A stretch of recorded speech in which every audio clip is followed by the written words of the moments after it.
And we are live.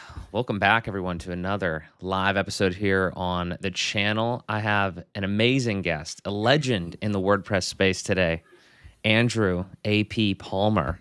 Sir, how are you doing? Thank you so much for coming on.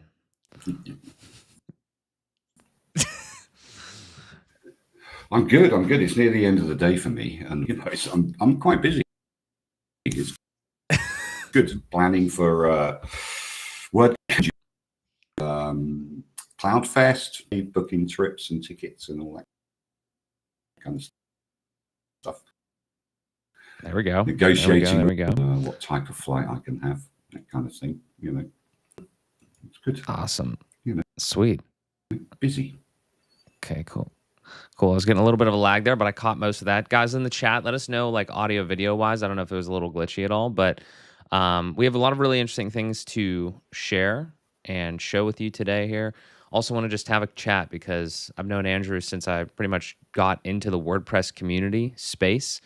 And we've been on Stephanie's Focus on WP chats. I just think there's a lot of different things that that I know you have going on now over at Atarim with Vito and the gang, and we're excited for Portland here in a little bit, right? So, what exactly? Maybe we kind of start there. Like, give people a little bit of a background about you. Maybe people that haven't seen you. Yeah. I think we're a little. I'm a little off again, here. You're glitching a bit. Yeah, I don't know what's going on. We're a little glitchy here. Yeah. I've got a great internet connection. I got a killer internet connection, so I don't know what's going on. I do as well. That's tough. Restream's killing me right now. Why are we lagging like this? Who knows? I don't know. Could be. We could try a different platform, possibly. Got nothing. Chat, if you're there, let us know if it's like really weird for you. Well, it's going. So many people saying hello, but yeah, nothing causing it from my end. That's for sure. Anyway, you got 6 people watching. The fun Atarim YouTuber, Dave Den. Love Dave Den. Yeah. We're not on BT, Daveton. We're on TalkTalk, which is kind of just as bad.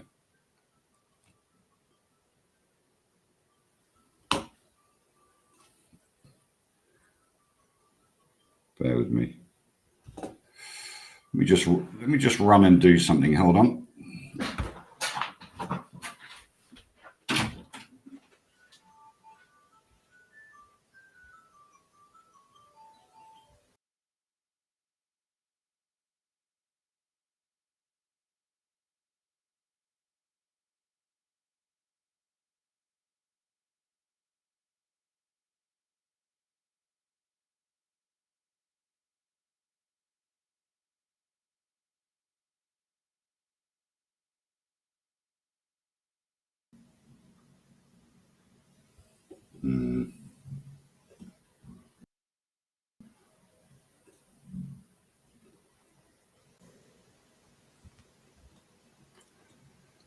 Glitchy.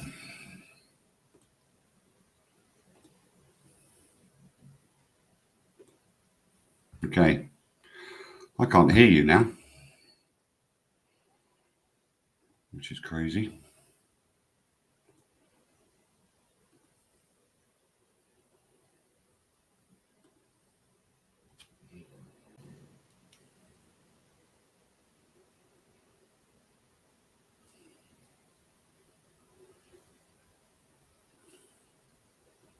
How about now? Can you hear me now?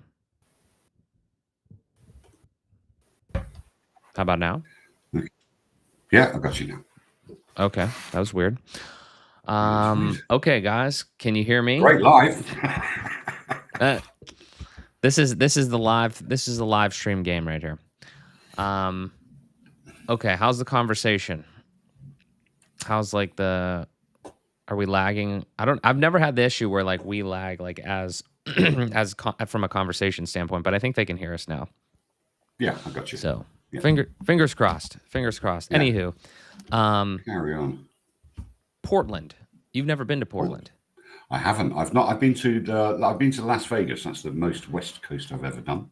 I actually went with Stephanie, or Stephanie thumbed a ride, because I was flying in. I said, oh, I'm going to Las Vegas to, I was raising for Bertha at the time and going to see a friend of mine who was a raiser, and to get some advice and all that kind of stuff just for 4 days. And mentioned to Stephanie that I was going. Oh, I'm coming, I'll hitch a ride, especially as I went for a helicopter ride as well. But I got a fantastic deal on a couple of suites in a particular hotel. Crazy deal. They do mad deals in Las Vegas. Everyone tells me it's expensive, and it cost me no more than a weekend for one in Spain. So it was great. Yeah, I was really pleased with it.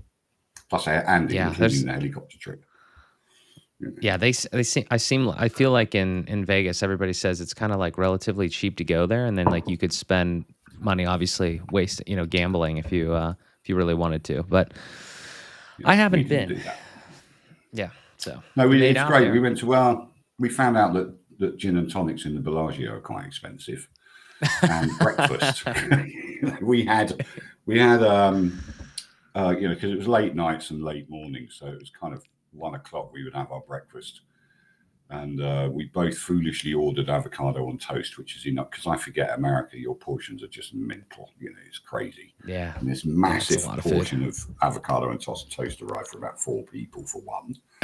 And one Bloody Mary, and then it was $100, and you think, oh, that was quite expensive for avocado on toast and a drink, because it was lunchtime, so you might as well have a bit of food with your drink, or drink with your food, whatever. Yeah, nice Bloody Mary. But yeah, $100. So I mean, let's share one next time. We can have our own Bloody Mary. It's expensive over here. Yeah, I don't know what to tell you. Big portions. Yeah. So I think we're right in the middle before we had some of those technical stuff. I was talking about like when I was just getting into the community. I remember we were on a couple of Stephanie's calls, on X and Twitter and everything like that.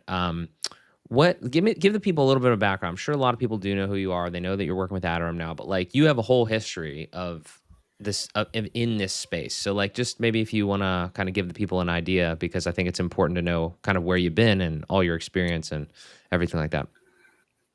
Well, I don't regard myself as anything. I've been around a long time in the WordPress space, but I only really joined the community a very short while ago. A few years ago when we set up Elegant Marketplace, there were 6 of us, and 4 people kind of exited pretty quickly because it was very hard work. 16-hour days, and we set my business partner set up a Facebook group, and we grew it to like 30,000. It's now the Elegant Themes Facebook group. For various reasons. And then I sold Elegant Marketplace, which was a marketplace for Divi. And I tried to get some Elementor stuff in there as well. When Elementor came, we were the first to interview Yoni and Ben. Ben used to be the marketing director. Yoni was the owner. And Eileen interviewed Yoni and Ben because we did our own little vodcast like this, and teaching videos. We had a few courses, how to use Divi 2.7, very successful course for us. And then moved on, sold that to InMotion Hosting, so they own that now. Built Page Builder Cloud and Layouts Cloud with a lovely chap called Sean Barton. Sold my share to Melissa Love, the Design Space, which is we called her the Divi child theme queen, because she kind of invented child themes for Divi. She does great stuff as well, very specialized, very niche sort of photography and wedding-y and all that kind of very pretty, very feminine themes. But she started off in another theme. I can't think of it at the moment, but then moved on, always had an agency. Then sort of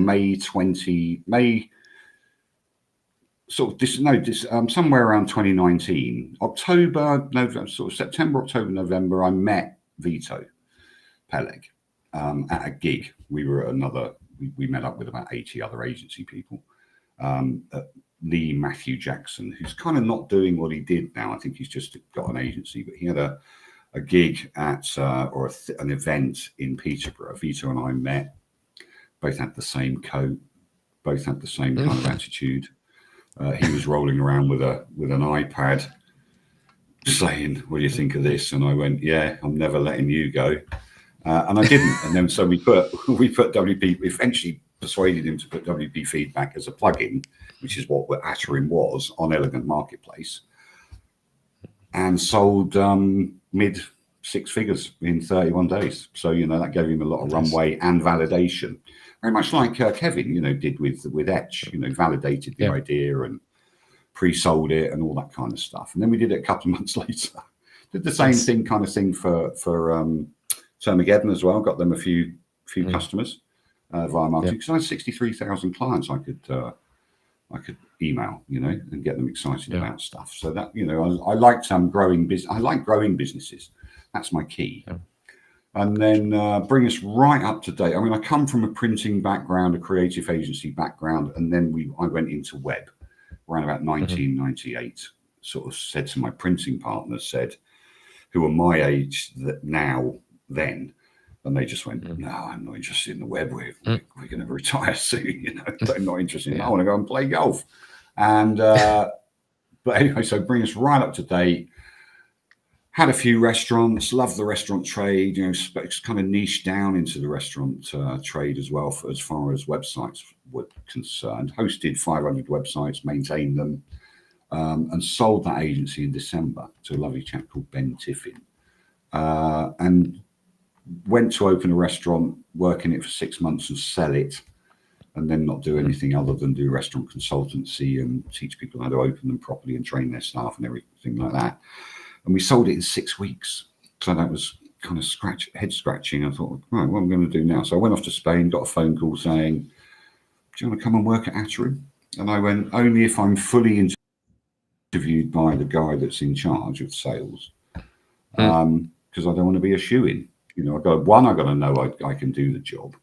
Two, I want to know that the guys that are interviewing me and I'm going to be working with want to work with me, and not just because I was the first outside investor in Atarim as well a few years ago, before Atarim went for a seed round and things like that. And we're raising at the moment as well another seed round, which is great.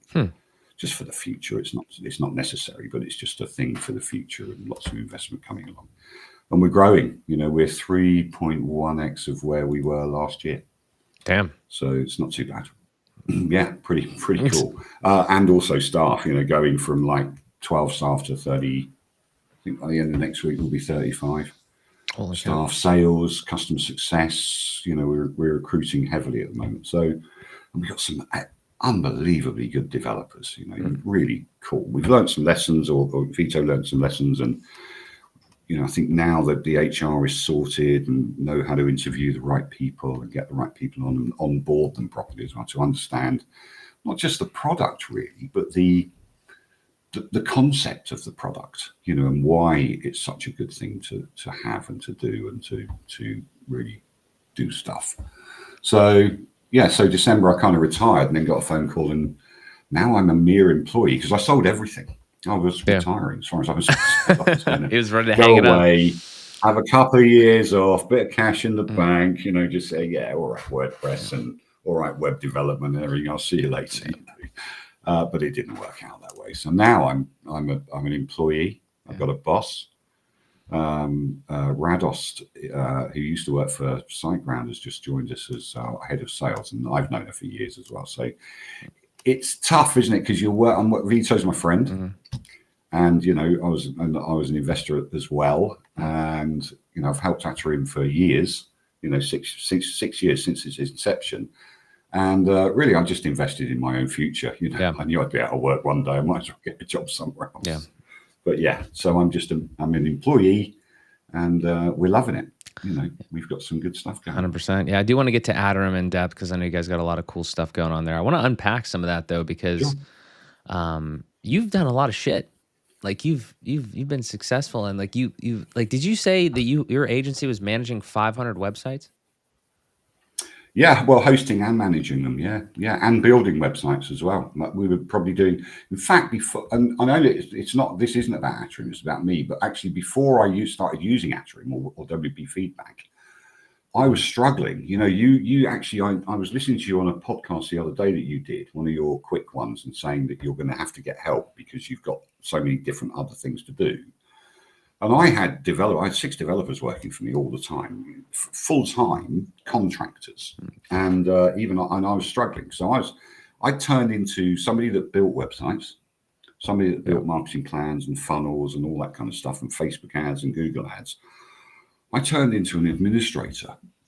That's really hard, you know, running a crew and keeping up. And I was obviously head of sales, as well.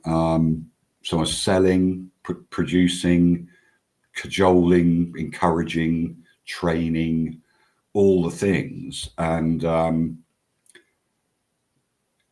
kind of just had enough, you know. It was hard. It was hard work. So I kind of entrusted it to another guy for a while, and that didn't work out.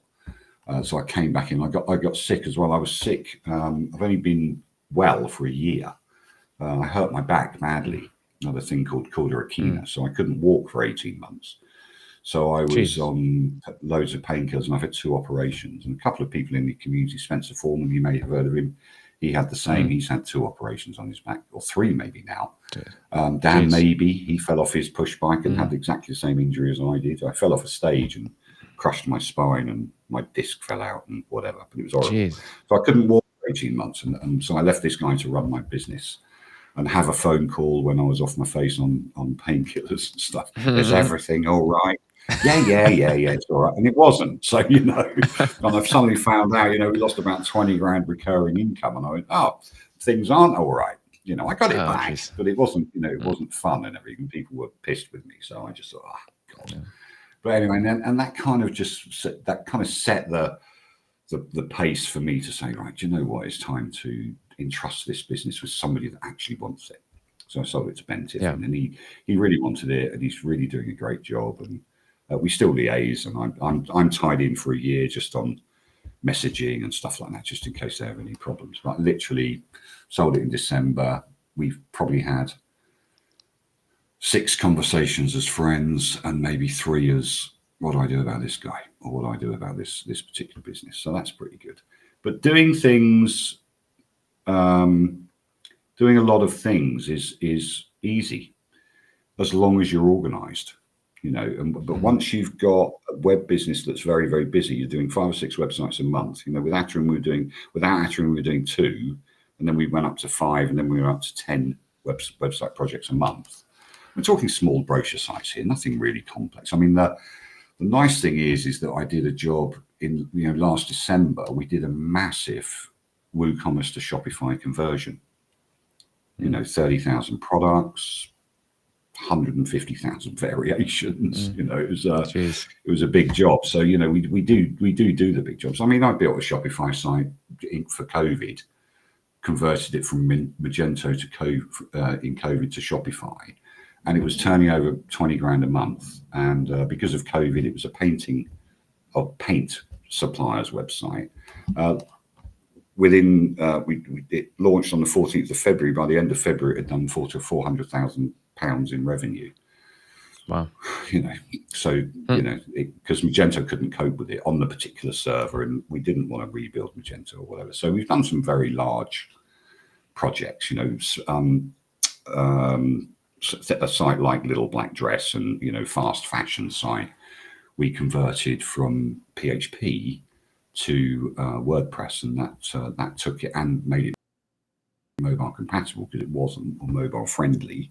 That went from 50 grand to 400,000 a month revenue as well, and stayed there, which is really cool. So we've done the big guys as well as the small guys. You know, we do you know, I've got a friend of mine. I went around his house on Saturday and fixed his little landscaping website for him, you know, because he'd mucked it up. You know, because you know, these things you do. So literally from a small landscaper with maybe 3 employees to a big paint distributor with, you know, 100 employees or whatever it may be, and a fast fashion house with another 80 employees, you know, just packing fast fashion for, young girls and stuff.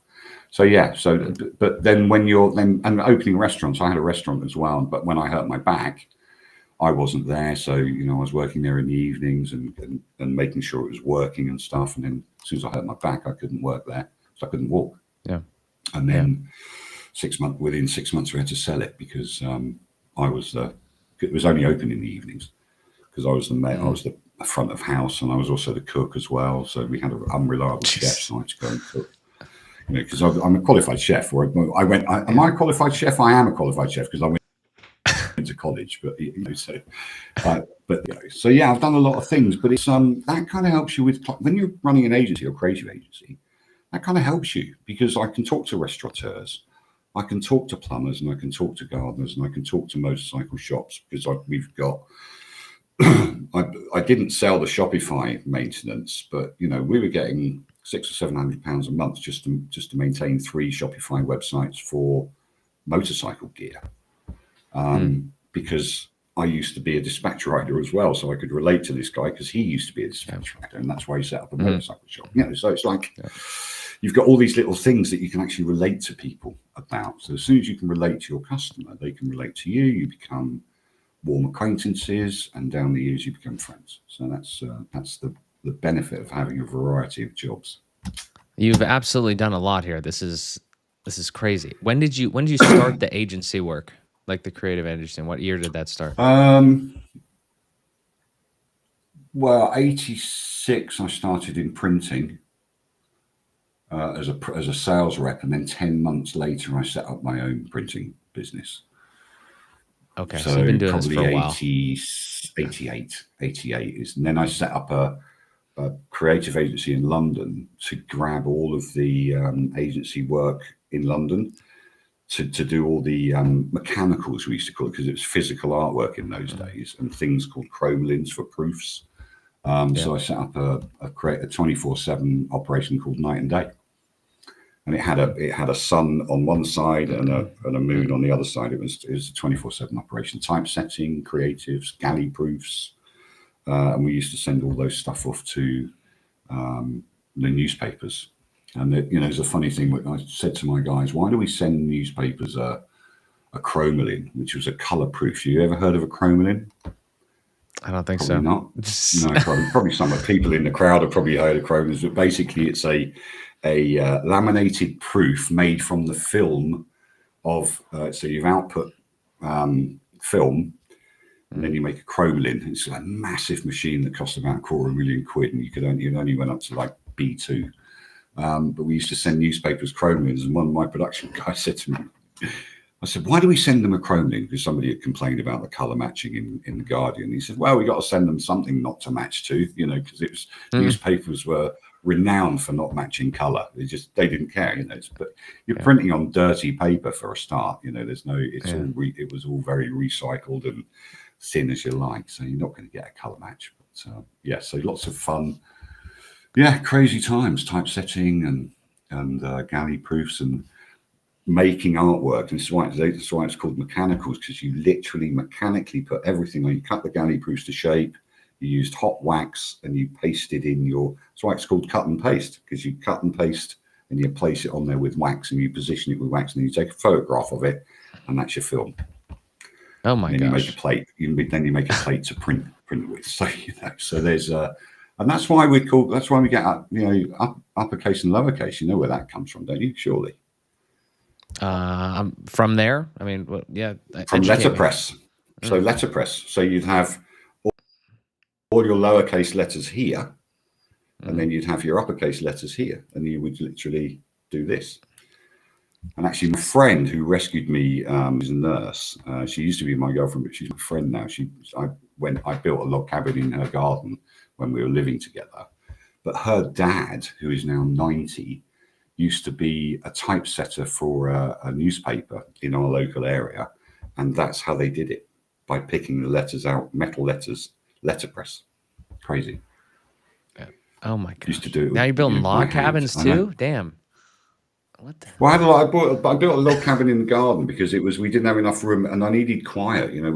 We had dogs, So, you know, they bark at fresh air. And when you're on podcasts or doing recording training, because I do training videos as well. So, you know, you don't want this back, you know, no matter what you've got, sound suppression wise, the dogs will always bark. And I'd always know when Lynn was annoyed with me because she'd know that I was doing training. I'd say, I'm doing some video training, you know, you turn the red light on. And she would let the dog out and they chase the birds and go, rah, rah, rah, you know, so really?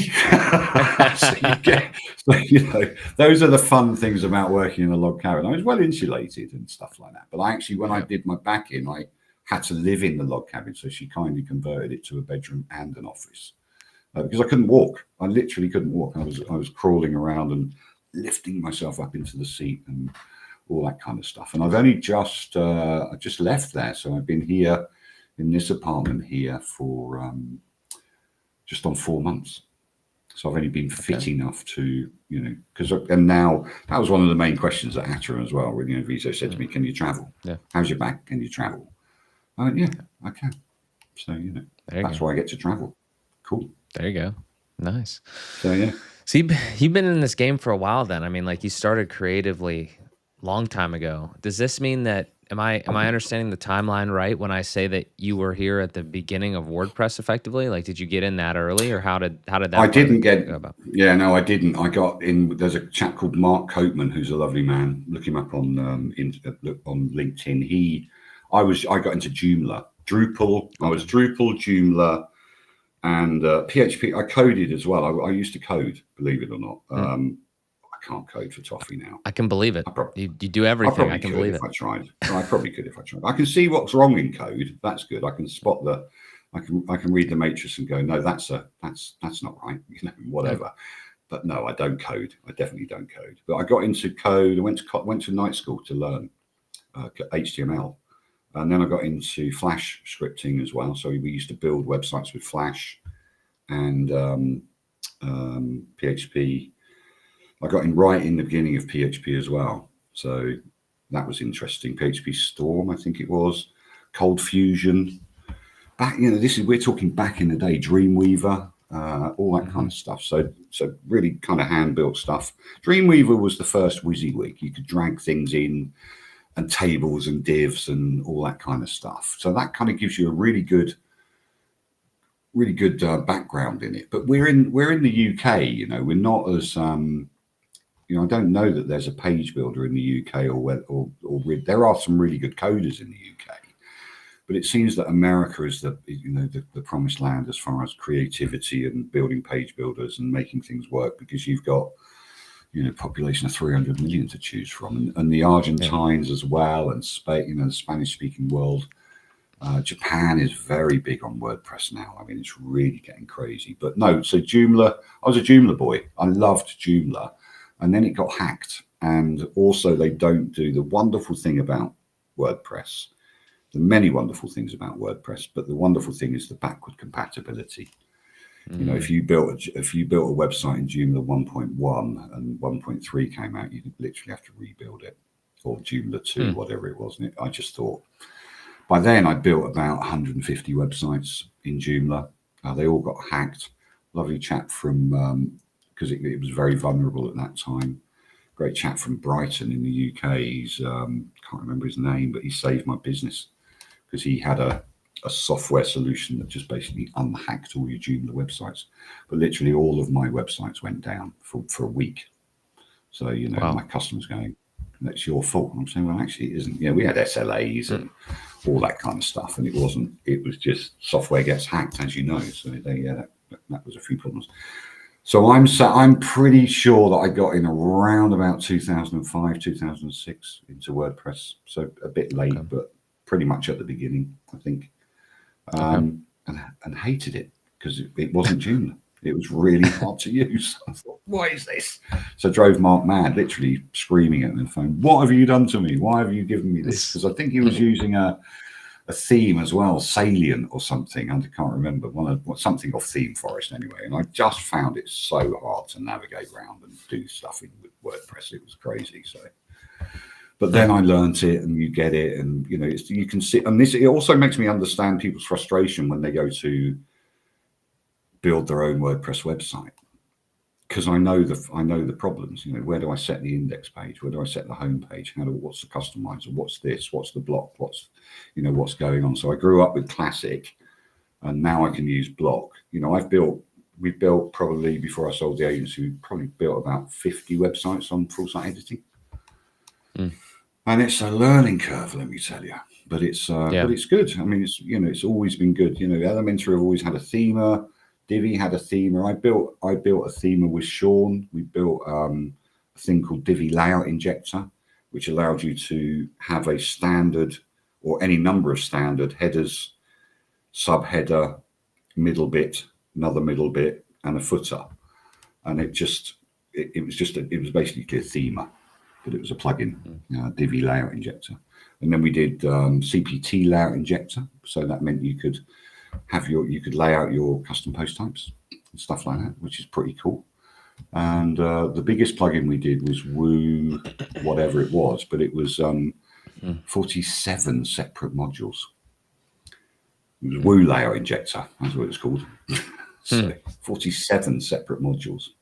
Crazy. Jesus. Hard to maintain, especially when you're paying, because we went the Divi way, which was a one-off purchase rather than a subscription. But you know, when I just before I sold Elegant Marketplace, I changed the subscription and said any new licenses are subscription based, which was a good decision because we just couldn't afford to support them. You know, because once it's gone, we were only charging $40. It wasn't a big deal.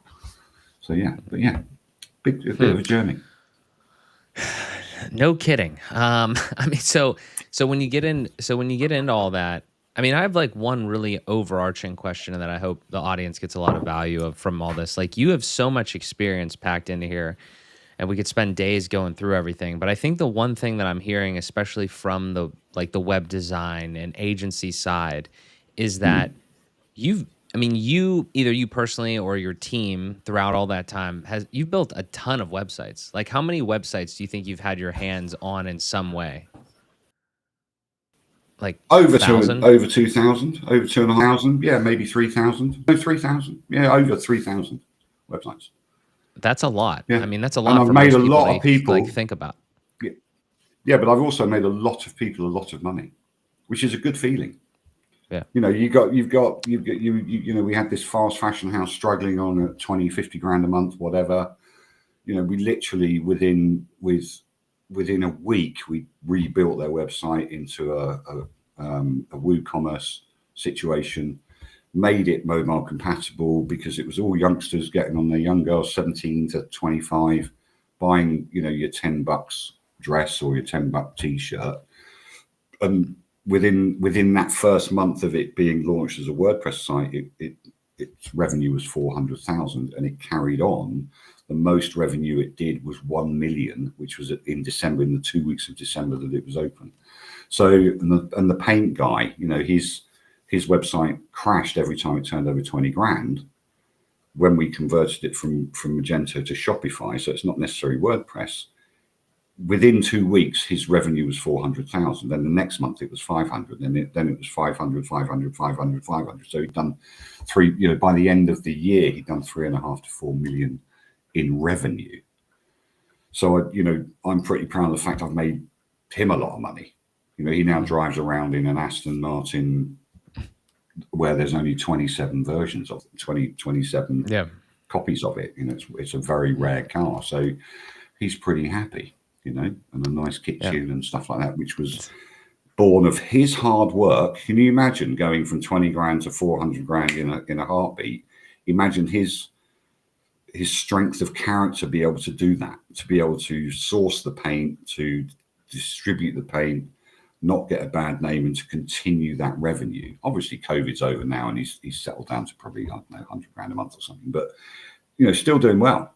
So, you know, help people grow their business for very little, when you look at it, for very little investment. You know, even if we charged him, which we didn't, even if we charged him 100,000 or 200,000 quid to do that website, his revenue was still nearer the 4 or 5 million in the first year that we did it, from February to December. I think we charged him 12 grand. Yeah. So, like, I mean, that's right? kind of Well, no, I 100%. I think a lot of people need to like be charging more, and I like that price point personally for a lot of the stuff that I do. I mean, but like my Sure. thought is like how. So that was going to be my one question is like, what does that ultimately look like? You said some of them were more basic, you know, brochure sites and things. So I'm sure it varies a little bit, but ultimately too, I think this is the $1 million question because there's so many people in these Facebook groups and just in the WordPress and you know other web design community in general. How did you find all the leads? Now that's my printing background. It was cold calling. Okay. Used to getting on the phone, just getting on the phone because you can't, and eventually that then becomes a referral system. So you get a Yeah. certain amount of customers. We picked up one client who had 22 restaurants, and I got that on the golf course. So you know what can I tell you? I became a member of a golf club. He happened to be a member. Eventually, he ended up being captain. We got on. Then I built all his websites. So it took me 5 years to persuade him to have his first website. And then he saw the light. I said, look, let me do it for one restaurant. And then we did some promotion on it and very small promotion on it and just some Google ads. I think I asked him to invest 50 quid. And that one website was responsible for an increase of 50% in his bookings online, with a very simple online booking form. But his blocker on that was that he didn't think the managers could cope with it and reply to the reservation emails. But what it did as well, because there's another thing that it stopped. So his revenue increased by 50%, or his capacity increased by 50%, but he also stopped using Top Table, and they were charging him £2.50 per head. So if you booked a table of 10, it's going to cost you 25 quid. And when you're selling a lunchtime menu for 15 quid, immediately you've lost £2.50. So he saved all of the Top Table money. So let's call that 150 grand a year minimum on that one restaurant. So plus they got the extra capacity through the booking. So then therefore every restaurant had a website, which was great for us. Yeah. You know, so it's those kind of things. But yeah, get on the phone. Don't be afraid to talk to people. Nobody's going to believe this, but I'm going to announce it here. It's an exclusive, make an exclusive announcement. I am really shy. I know you're not going to No believe way. me.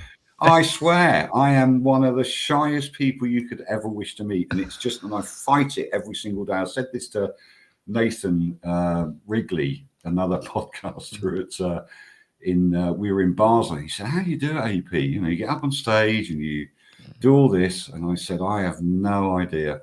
I would rather sit in that corner and be a wallflower.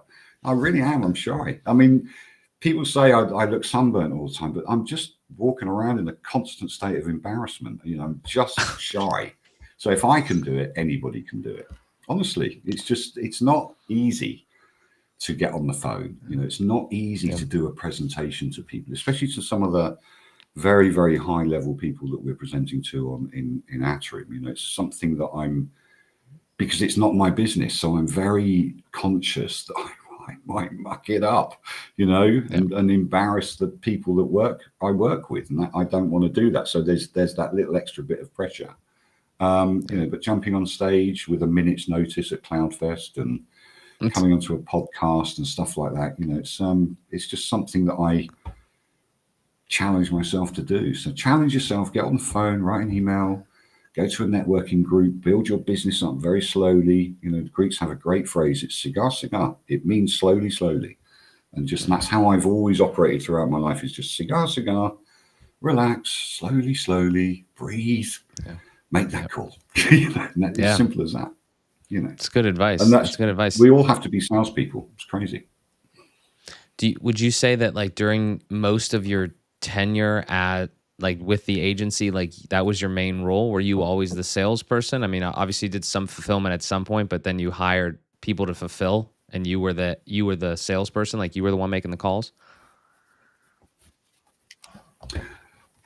You become your customers become your referral. So I was making less and less calls. Yeah. If somebody phoned me and said, you know, speak to Mark, I'd phone you up and say, hi man, what do you need?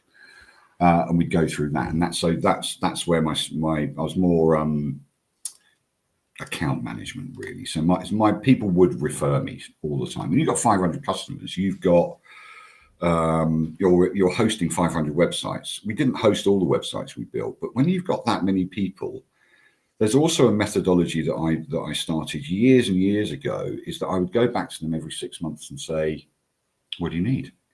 Is your website performing? Do we need to do an ad campaign?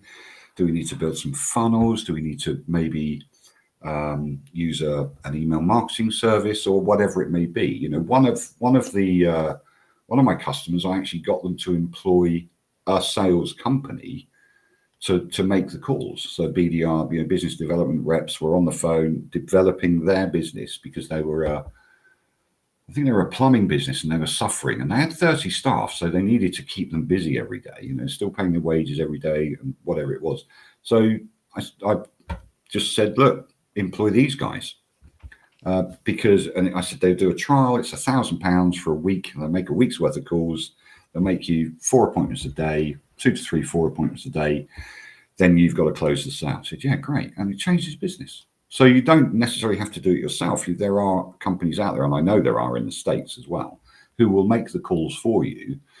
So if you've got some revenue, that's great. If you've got a little bit of cash in the bank, couple of grand, 5 grand, whatever it may be, because it's pound for dollar, really, phone up a BDR sales company and say, look, I need some web work, and this is the type of web work. They'll work with you, do the script with you.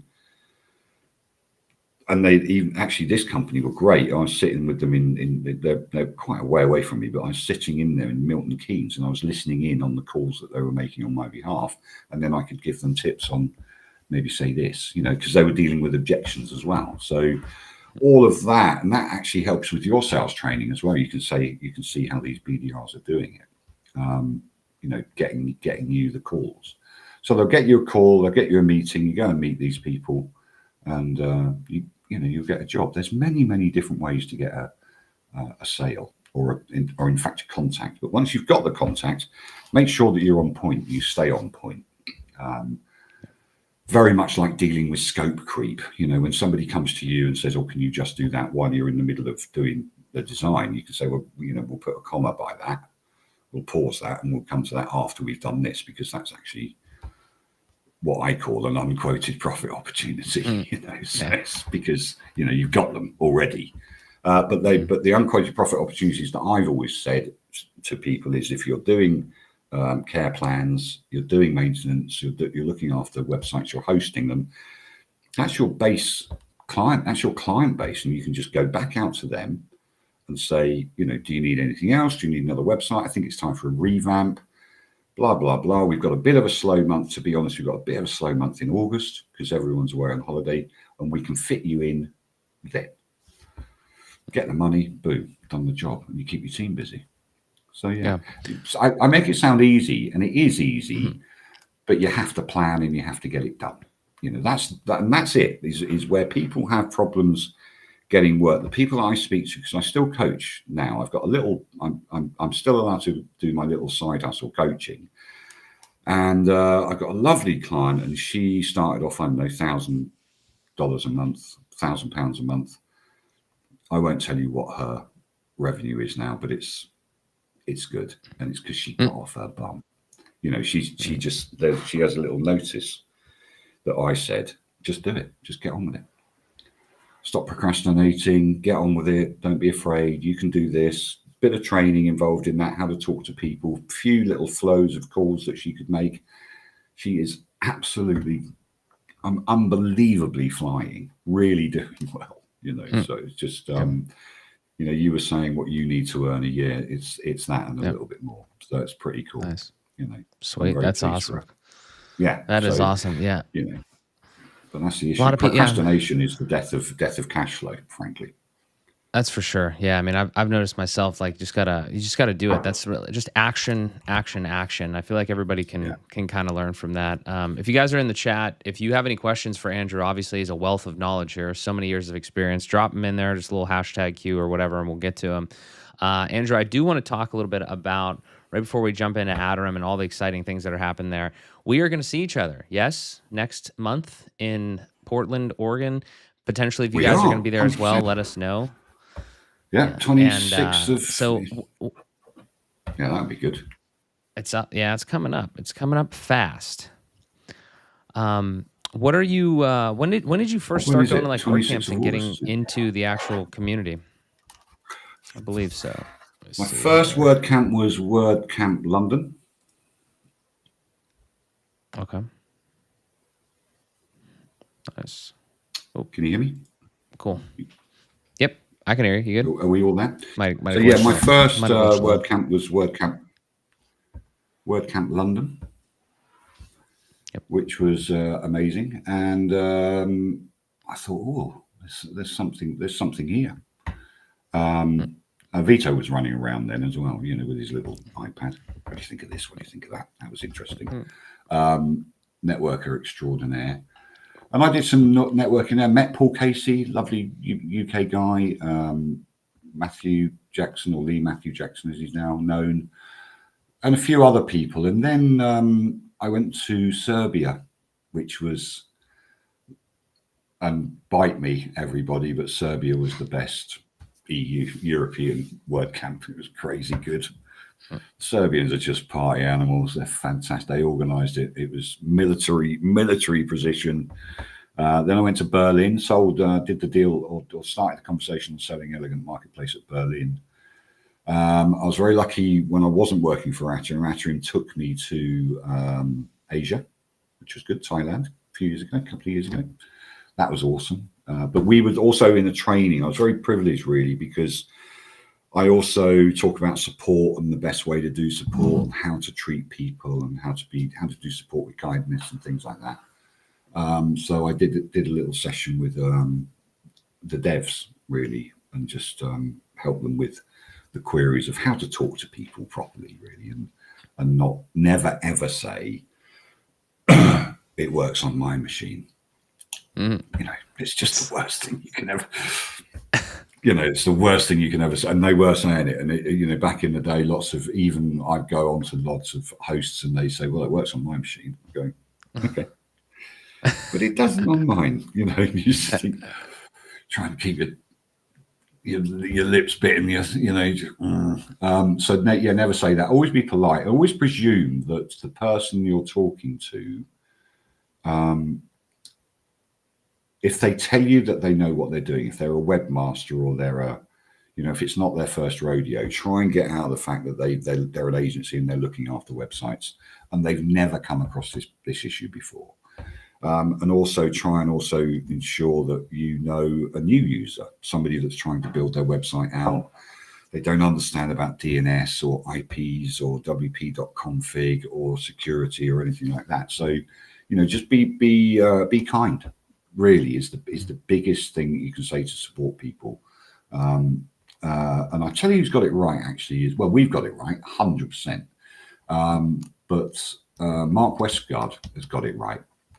And also, he one of the best bits of advice you can ever take from him is that if somebody has asked the same type of question twice, it immediately goes into the fix immediately goes into the knowledge base, so that people can search that. So, you know, make sure you've got a knowledge base. I mean, our knowledge base at Atarim is made up of, I think, 75 articles of how to do's, and that was done by Vito, recorded 7 or 8 hours of video, transcribed that, you know, clicking every button, doing everything, sharing links, doing whatever it was within the dashboard, and then transcribed all that, and then got ChatGPT to write the support docs, and then everybody read through them, and we used Atarim to make the comments and say, well, that's not right. That's not what happens, and you know, correct it. So it was human made, but also helped with GPT. But it was the only way to get every single thing, every click, every action, chucked it onto video. And that's one of the best bits of advice I've ever heard of how to do it, especially in this modern age we've got with good video. Throw your 7-hour video up. It's going to cost you $1,000 in chat fees, but who cares? Yeah. It will save you $20,000 in time. Yeah, I think there's I don't know. There's a lot there. I mean, again, and kind of going back to the community, you know, obviously going into the the WordCamp thing. I mean, I think the question that's kind of been on my mind as I've started to get into it is, are more like, who do you think everyone should go to that? Like, what do you think the big benefits are to being a part of the actual community? What have you found over the years?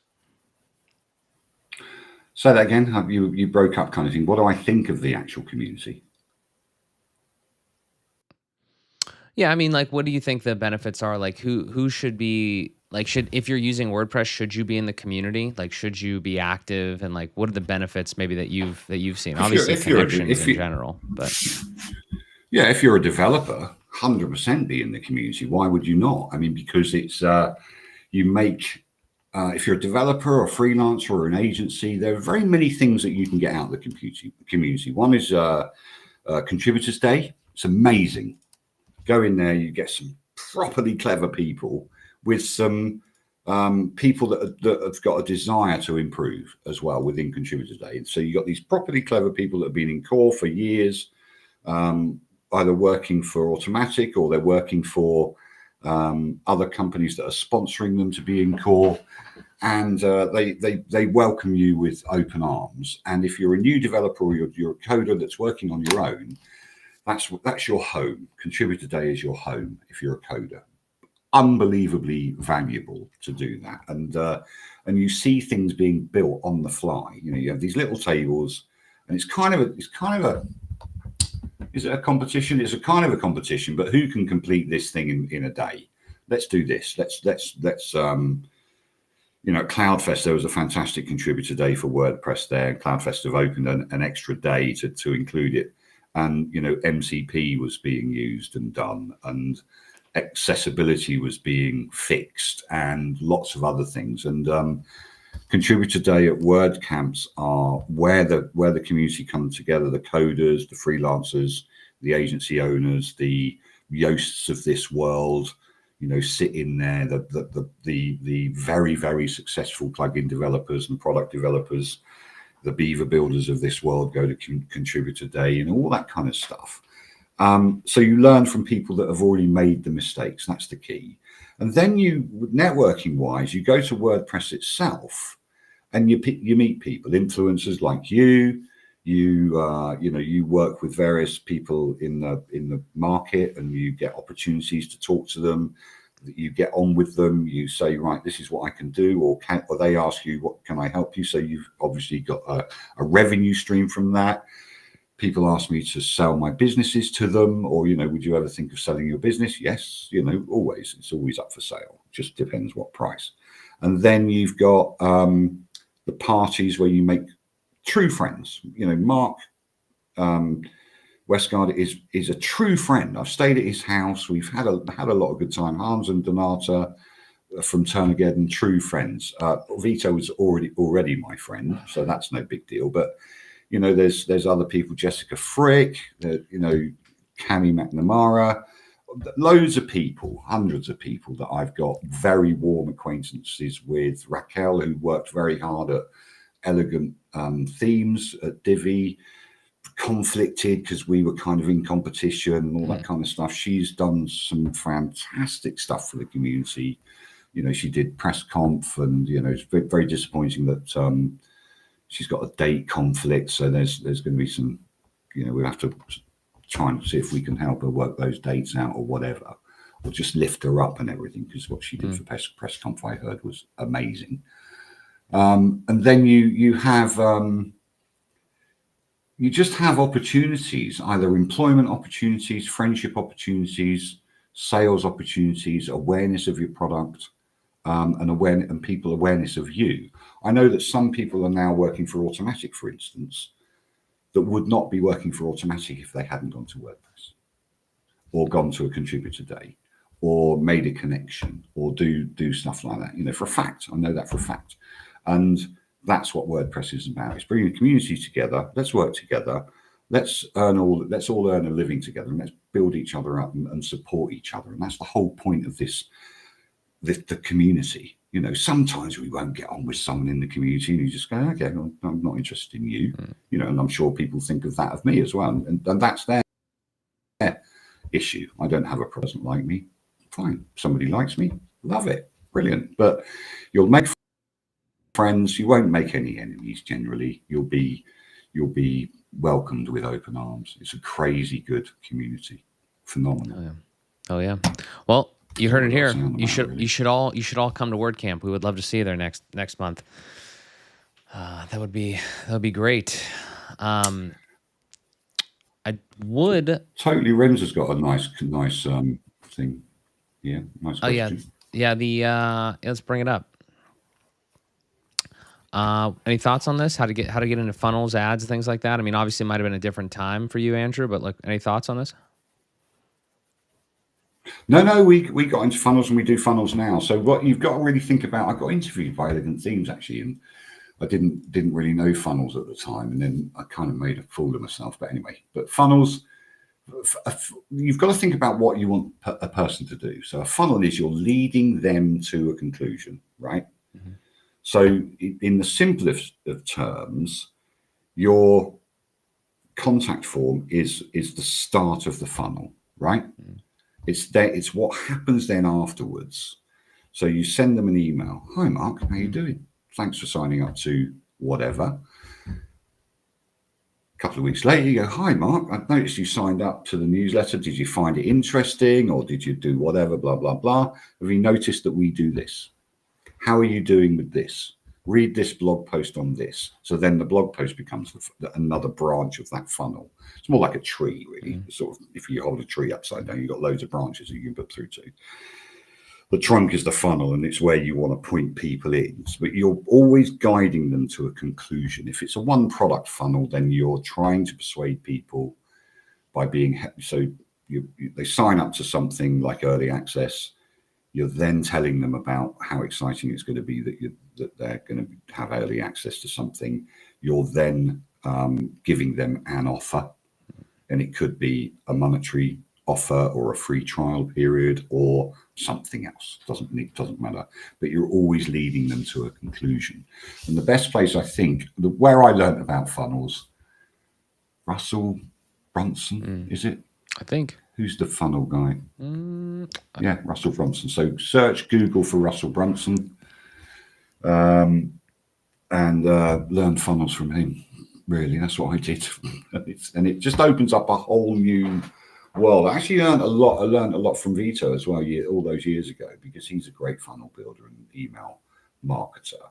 And also Stephanie Hudson knows how to build funnels, but I'm trying to think who really taught me about them. Mark Copeman, who got me into WordPress, he did a thing called the 8:45 Club. So at 8:45 every morning, people got an email and a video with him saying, hi, Mark, how you doing? It's like personalized emails, personalized videos. Brilliant. Way ahead of his time he was. And that then led them into a funnel. And from that, he invented Customer Thermometer, which was it's still going. I'd Google it. It's a great little product. Sold it for quite a lot of money, I think. But it was basically a one-click testimonial. So, with an upside down, an happy face, a kind of face, a smiley face, and a delighted face. And it just took the temperature of your client's feelings about your business. So for instance, if BT had an interaction with a customer on the phone, they would then send an email, and they'd take the temperature of how that customer felt about that phone call or that interaction. And what a great name, customerthermometer.com. It's great. I think he sold it to his business partner. So I helped him with that as well. I did some SEO on that as well back in the day, or help with SEO, because I really started to specialize in SEO as well. I really liked it. I thought it was cool. I thought, yeah, I can get these websites to search to the top of the search engines back in the day. Yeah. Still can these days. All my clients are still number one under their chosen keywords. That's for sure. Nice. Which is cool. Oh right? Yeah, awesome. Yeah. So yeah, funnels. Get into that. Yeah. It's and it's not hard. Also, what email can I reach you, Mark? All right. I got that one. Yeah. Just go to his website. That's awesome. Totally, Renz. I hope you got something out of that. I think that's a bunch of great info there. Andrew, shall we talk about your current position, your current mission over at Atarim, and the cool stuff you have going on there? Because I know it's Very exciting. It is. My current mission is to sell. Is to make hosting companies aware that we offer pro services, which is building websites, care plans, and also so we have a pro services team that use Atarim to manage the process, so we can cut down. A lot of hosts they may have their own do it for me service, and they take months to do a website because the communication's not there. So we've got a playbook on how to do it for me properly, and so that's what I do. Well, I started off as customer success, so talking to agencies and stuff. I started in February. I think I started 10th of February, and since then I've spoken to just over 100 agencies. A good temperature gauge of where they are, to agencies and freelancers and sole traders and all that kind of stuff. So that helped us a lot. 15-minute meetings, say, what's your problems, where are you going? And then made a couple of sales in that, because customer success aren't necessarily meant to sell, but I did because it's just in my DNA. And then moved along to doing the hosting, or selling to hosts and partnerships, basically. So I'm heading up the sales in DIFM and partnerships, which is really quite interesting. But the nice thing, the things that you're talking about, I'll show you very quickly, just a teaser, and then maybe we can share. But I don't know whether sharing screens might cut everybody off. So shall I share my screen? We can take a look. Let's see. Yep. Here we go. Look at that. This is look at these cuties, right? So effectively, Atarim are slightly changing, so pivoting a little bit. We've got Glitch there looking at you at the top, and Claro down in my right hand side, and Lexi is just on the left there. But effectively, they're we're going to change this. They're not called Atari mates anymore, but they're basically teammates. So we're basically saying, creative work is broken. How do you do it? Blah blah blah. But anyway, let's just go into what we do here. This is what we get as developers. We get this, don't we? You get the beautiful hind of a horse. It's great. We've designed it. It's brilliant. It's lovely. When a client gets involved, we just go, and it gets delayed and all that kind of stuff. So that's why Atarim was really developed to fix that wonky horse. Now, if you're a freelancer, a small agency, or even a big agency, you've got these guys that will really examine your website and say, you've got Pixel that looks at your UI and UX. You've got Index, which will look at your SEO, has all the access to all the things all the tools, like Ahref and refs and SEM Rush and all that kind of stuff. Looks at the SERPs as well, can advise you whether or not your calls to action are the right things. And you've got all of them. So basically, we're calling it the inner circle. You've got Navi, which helps you with some indexing issues. Accessibility issues. You've got Index, again, SEO. Lexi, who's your proofreading person that has slightly annoyed you because they just spot a typo from 100 yards and tone of voice and go, that's not how we speak in this company, and all that. So she helps you with that. And Claro is really about clarity. When people comment on a website, they go, oh, I don't like this. And now Atarim takes a screen grab, so we know where they're talking about this, but they're not being clear in what they're telling you. I don't like it. It's like, okay, so Claro will come up and go, okay, that's not really very clear. Do you mean this, or this? Or is it the button that's wrong, or the vignette, or the image wrong? Or what do you want us to do? So would you clarify that before you as a human being have had interaction with your customer? And that's the only one that the client will see generally in the future. And then you've got Glitch, who's got access to the code. Obviously we can look at the source code. We can look at the console, see if there's any errors, and also pick up any kind of bad links and stuff like that. Things that are not going on properly. So we couldn't have done this a few months ago because AI wasn't visually aware, but now videos, it can make videos because it can recognize the last few frames, and so you've got the consistency. So now it's visually aware. We've got we can look in the matrix, you know, which is great, so we can see all the code, and we've got all the tools. So what else do you need? So that's basically what's going on, and it makes these comments, and I can show you live what that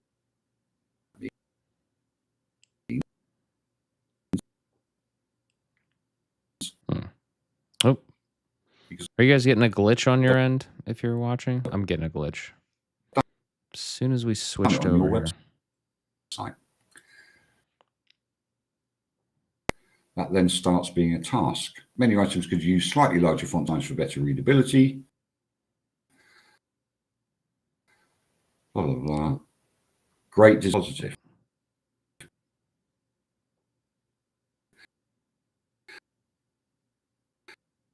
The hero section headline is visually impactful with excellent font choice and size. It's brilliant. It's a little laggy, but like, I mean, I see the UI and everything. Yeah, Ren said you're lagging a little bit. Just when you went over here, though, the other part was good. You can see the stuff. Review, you know. Which one? This is pretty sweet, though. Oh, hang on a sec. Here, let me try this real quick. How about now? Are we back? User flow. Cool. Sharing. Gotcha. I think we're So good. that's it. It was a little laggy when you were sharing the actual screen, but I think we're good. That's where that goes. Are we back? We are back. We're back. Good. Okay, cool. Anybody asking any questions? I am lagging a little. We're 20 years behind in internet. But effectively, so that's what. Yeah, I know. It's crazy. We're in the dark ages. But the effect is that you've gained an employee or 6 employees, right? Yeah. So you're not. I get you entirely. I love this. No longer working on your own, and you can either choose to take their advice. So this is early access right now, right? Yeah, you can go to atarim.io/early-access and join in the fun. You'll get a few tokens. You can tell us what's wrong, really help us build it out, because we've been customer led from the beginning. People have said, oh, we'd quite like that. We'd like certain aspects of this. Can it do that? And so we're going back on that basis of, it's customer first, customer centric first. What do you want? What would be most helpful? Are you liking the effects? And is it of use to you? And all that kind of stuff. But yeah, we're pivoting really. We're putting, rather than putting AI into Atarim, we're putting Atarim into AI. Because it's the future, right? And it's good. It's just going to get better and better and better. And I think the lessons we learned, specifically what Vito learned when we established Bertha AI we launched it September 2021. Both of us have been involved, and this is nothing to do with me, by the way. This is all Vito and and the team there, my team, our team. But the lessons learned at Bertha AI have really helped. With prompting and with what we actually want from the AI as well, from a content perspective, and certainly from the way that LLMs work, to be able to query them properly and get the right responses back. So each review, every time you hit review on the whole page, 2,500 queries are made. So it takes 90 seconds to get an answer back. Wow. Is there a target date for like a full release for the new creative team piece? No. Okay, gotcha. But you can get early access. It's not. You can get early. So get early access. Go to /early-access, and you'll do it. But it's kind of. I don't want to be sacked. Probably 4 weeks away. Probably gotcha. 4 weeks away. So, but it's we've got full use of it now. Obviously, because we've got to learn it. I've had access to it for about 3 weeks, glitches and all, But it's the characters really that we've got. If you go to my LinkedIn, you'll see that I've got all the characters surrounded. One, a couple sitting on my shoulder, around my head, and everything. So so it's and it's fun. So there's some promotional things going on around the characters as well. We've got some animations of them that are coming up that are really cool. So what we're doing, and I really want to hammer this point down. I've seen a lot of people in web development and product development not be very happy. They're just unhappy. They're just toiling, and it's just hard work and everything. Do something fun in your business, because that will make you smile all day long, because we are having so much fun with this. It's stressful. There's no doubt about it. It's stressful. But every time the product team come on, we have a Monday stand-up. They weren't there this morning because they're literally going like this. Come on. And but when they're in the product team, they've just got a smile on their face, because we're loving what we're doing. We've got the characters in there. The team has been built by Vito and Jerome, since day one. They're fun people to be with. And they've made the culture at Atarim is amazing. It's that we have an amazing team from there isn't a top to bottom. We are just literally this encapsulation of different cultures, but the main culture is that we're just really smiley people, just happy all the time, because what we're doing, we all believe in. It's crazy. I sound evangelical about it, but it is. I was very, very pleased when I joined Atarim and found that it was a fun place to work as well. There's pressure. We've obviously got to do our jobs and everything, but it's just so much fun. It's crazy. Yeah. That's amazing. So find the fun in your business. That's what I'm trying to say to people. That will make you a much nicer person to deal with on a day by day. That is great advice, and I'm super excited. I hope you guys go check it out. Early access to the creative team. I'm excited to see how that evolves. I'm gonna check it out myself. I got the early access sign up just before we went live. Well, I'll put you at the top of the list, so you'll get early access probably end of play tomorrow. Not making any promises, but probably end of play tomorrow. You'll get early My access. man. But only because we're going to meet up. We're going to meet up in Portland, and somebody said, I like the idea of characters helping you out. It's good, yeah. It's and actually, Toby Renz has just said helping you out. If you look at Duolingo, for example, and we looked at all of those, we looked at what can we do that is not the bog standard AI. And what I did miss to say is that you can chat with them. Once you make that comment live, you can chat with each of the individuals. So you can ask Lexi to clarify the tone of voice. You can ask Index to say, well, I don't like that CTA. Either make it shorter or tell me how I can make it better. All that kind of stuff. And Glitch, where do you think the problem is? And imagine, Mark, where you feel, especially with WordPress, where we have MCP and we have WPCLI and we have the AI team led by James LePage now in Automatic, and you can tell that WordPress are really going heavy on AI, because they've set up a real people office in New York where all the AI guys are working together. Not all of them, but most of them. So so that they can tap each other on the table, on the shoulder, and go, look what's going on. Look what I've just done. Or how do you think I'll get over that? So they've got that that total oneness, because remote working is hard, right? You know it, I know it, everybody knows it. Asynchronous conversations are hard, but you get used to it. I connected with a guy on Friday at my time, and I knew that he was asleep, and he got back to me Monday, his time, when he was awake, right? So that's what asynchronous is. It's a delay, and when you're dealing with AI, I don't think delays these days. Look how far we've come from September.